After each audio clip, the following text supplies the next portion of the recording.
Hey, what's up, world? Santi Speaks here. And I was talking to a guy at work yesterday, and we were talking about friendship. Friends. Friendship is a strange word. Friends is a strange word. You know, it's one of those words that it's interesting you got to define it. It's like success. You have to define it. What does it mean to you? It's really an individual thing. What is friendship? I know loneliness has taken over like never before in the United States, at least in my realms. People I hear and what they're up to. And I think it's because we're so distracted more and more, and everybody has their something special that they want to do. That didn't used to be. I mean, back in the 70s, 80s, and almost 90s, you only had a couple things to do. There wasn't an abundance. And so it was easy to say, all right, let's go do this. Whereas now, everybody's busy. And everybody has children. And all their kids are busy. There's so many options, there's so many things to do, and we say there's nothing to do.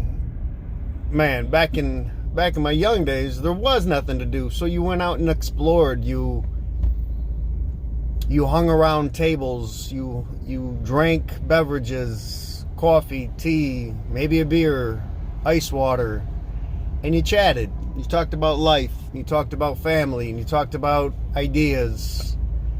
And that doesn't happen anymore, because now we sit around our laptops and our devices and we listen to other people talk about theirs. If that's the case.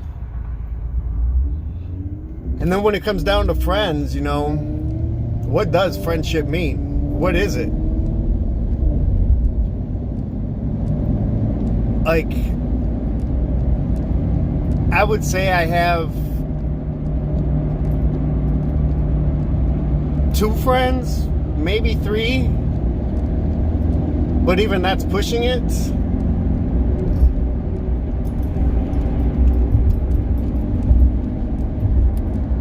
Because I have to define what is a friend, you know. I don't hang out with these people. We don't do anything together. Maybe once a year, twice a year. We'll text every once in a while. I think a friend is somebody that checks up on you. Hey, how are you doing? And they're it's not like in the hallway you're just passing by. Hey, good morning. You know, it's real. It's, hey, how you doing? Because I have time in my life to help you out if you're struggling. And I want to make sure you're not struggling. That's a true friend. You know, if somebody checks up on you and says, hey, how you doing? And you're like, oh man, you know, life is a struggle right now. And then you don't hear back from them. That's not a friend. That's just somebody who was bored, looking for a response. So you gotta evaluate, you know, what is friendship to you? And in that same situation, like, let's say you like to do something like go fishing, and you got a buddy that you go fishing with, and you go once a month. But if you get a flat tire and you're out of state and there's a game on, he's too busy to come help you out. That's not a friend. That's just energy that you use to go fishing with so you're not alone. You could do that with a stranger. Evaluating what is friendship. Friendship is somebody who will be there for you through thick and thin. They don't always have to be there. You don't always have to get together. But if you're feeling lonely and you're in a hard place and that friend isn't there for you, or that person isn't there for you, to me that's not a friend. Or if, you know, somebody hits you up and says, hey, what's up? What you got going on? And the response is, oh, I got gotta take care of this. I got a problem. We gotta take care of it. They're like, oh, okay, good luck. To me, that's not a friend. A friend would be like, hey, can I help you out? Like, I got a friend of mine, we'll call him Jimmy. And I hit him up the other day. We don't see each other a couple times a year. He's got, 6 kids. Always busy. But I hit him up the other day and said, hey, man, yeah, my wife's car got a flat tire out on the highway. And she's got the kids, so I got to go out there. My first response was, can I help you out?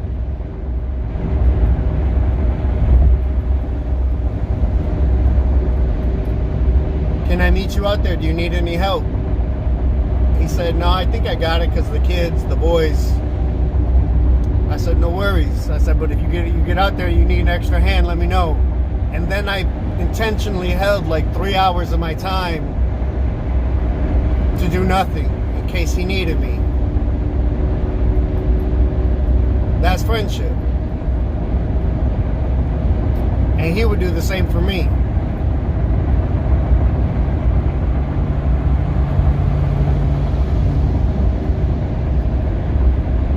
Loneliness, I think we're lonely now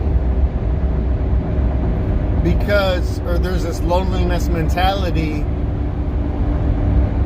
because we're so indulged in watching other people live their lives on social media, TikTok, YouTube, and we think the whole world is doing better than us, more busy than us, having more fun than us. And it's not true. It's definitely not true. I hear my kids say, they're bored. Oh, I'm so bored. That's an insane blessing, boredom. Embrace boredom. We look at life as in every second has to be filled with something. Every second has to have noise. Every second has to have LED lights. We've been conditioned that way. It's not true because we haven't always been this way, Growing up, there was many a quiet day. And sure, as a kid, you're bored because you want inspiration, you want motivation, you want to do something. You've got this abundance of energy. You want to spend it on something. It's like every time we get $1 in our pocket, you want to spend it on something. Or if you just think you're going to get paid, you start looking for things, ways to spend the money. So many people want things that they don't have, but they see it and they're like, oh, I got to have that. No, you don't, Friendship, just like anybody who has like a car, a motorcycle, a jet ski, a camper, 2 dogs, everything requires time and maintenance, and you got to take care of it. You got to invest in it. You got to upkeep it, or else it falls apart and it loses its ability. And that's the same way with friendship. You got to maintain it. They all require time. That's the greatest gift right there, is time, not money. The greatest gift is time. And if you're bored, that's time that you have for yourself. That's a great gift. Sit in silence. Learn, listen, think.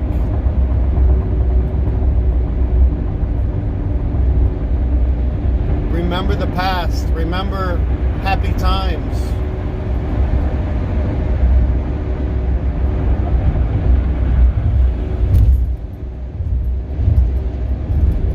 Prayer is talking to God. Meditation is listening. Learn it. Learn to breathe. Use your full lung capacity. Learn to hold your breath as long as you can. Expand that time limit. Expand your lungs. Expand your body's ability to utilize oxygen to regulate your blood pressure. Practice breathing. Most people don't practice breathing. They just breathe. It's like they don't practice exercise, which means practice getting their heart rate up, controlling their heart rate. I don't.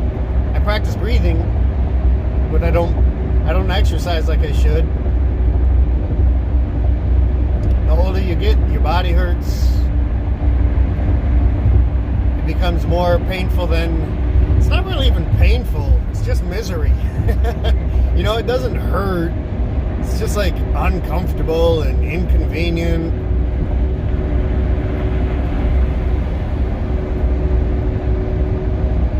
We definitely seek comfort.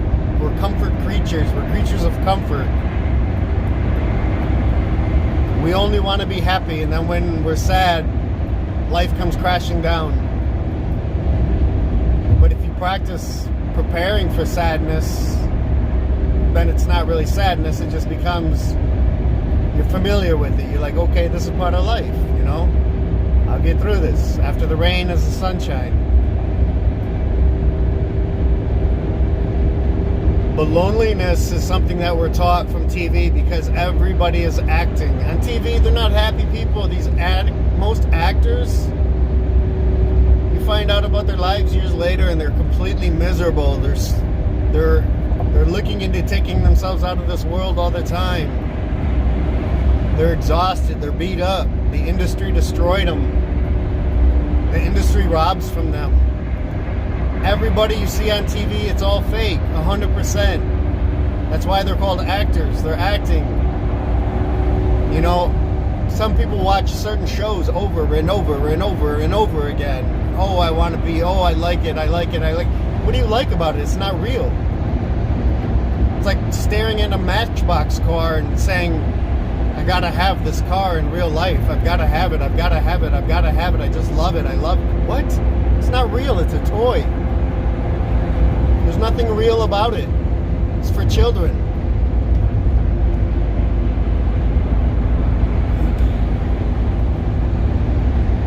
And that's where we learn loneliness. We compare ourselves to what we see. And what we usually see is television, telling lies to our vision. You know, I've heard it say that you turn on the TV and every time you change the number, it's turning into a new channel. You're channeling yourself. You're channeling information. You're streamlining information. You're being programmed. That's why they call it a program. You're being programmed. You got to get away from that. And we've got to find happiness within, you know.